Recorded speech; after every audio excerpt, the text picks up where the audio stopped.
મિત્રો, આપ જોઈ રહ્યા છો NN ન્યૂઝ. હું છું એન્કર અર્પિતા પટેલ. હવે જોઈએ અગત્યના સમાચાર. સુરતમાંથી ફરી ઝડપાયો ગાંજાનો જથ્થો. ઉધના પોલીસે ગાંજાના જથ્થા સહિત 2 આરોપીઓની કરી ધરપકડ. ઉધના રેલવે સ્ટેશન પાસેથી પોલીસે 2 આરોપીઓને ઝડપી પાડ્યા. બાતમીના આધારે પોલીસે 4 કિલોથી વધુનો ગાંજાના જથ્થા સહિત 1 લાખથી વધુનો પોલીસે માલ જપ્ત કર્યો. ઉધના પોલીસે 2 આરોપીની ધરપકડ કરી. અન્ય 2 આરોપી વોન્ટેડ. રિપોર્ટર નૈતિક રેશમવાળા, NN ન્યૂઝ, સુરત. દર્શક મિત્રો, NN ન્યૂઝને લાઇક, શેર, સબસ્ક્રાઇબ કરો, બેલ આઇકન પ્રેસ કરો જેથી આપને નોટિફિકેશન્સ મળતી રહે. કાલે અમારા ઉધના પોલીસ સ્ટેશન વિસ્તારમાં એક જગ્યાએ ગાંજાની હેરાફેરી થવાની છે એ પ્રકારની માહિતી ઉધના સર્વેલન્સ સ્ટાફના અરવિંદભાઈને મળી હતી.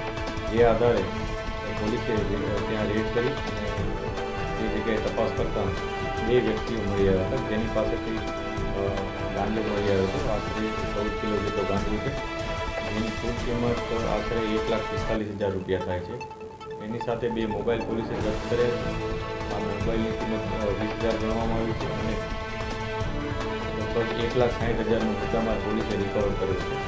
આ ઘટનામાં 2 આરોપીઓ જે જી મિટ્ટુ પાત્રા અને કે રવિન્દ્ર પાત્રા, બંને જણા સચિનના રહેવાસી છે અને મૂળ ગંજામ ઓરિસ્સાના રહેવાસી છે.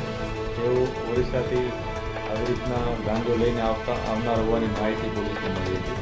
જે જગ્યા હતી એ ઉધના રેલવે સ્ટેશનનું જે પાર્કિંગ છે એની સામેનો જે જાહેર રોડ છે એ જગ્યાએ પોલીસને મળી આવેલા છે.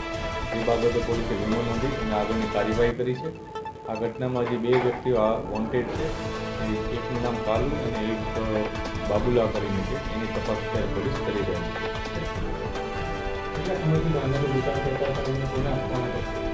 અત્યારે આ તપાસ જ અત્યારે ઇન્વેસ્ટિગેશનમાં આ બાબત ચાલી રહી છે કે બાબુલા નામના એક વ્યક્તિને એ લોકો આપનાર હતા, એ પ્રકારની માહિતી છે. પોલીસ એને પણ કાલુ નામના એક વ્યક્તિને આપનાર છે એ પ્રકારની માહિતી છે.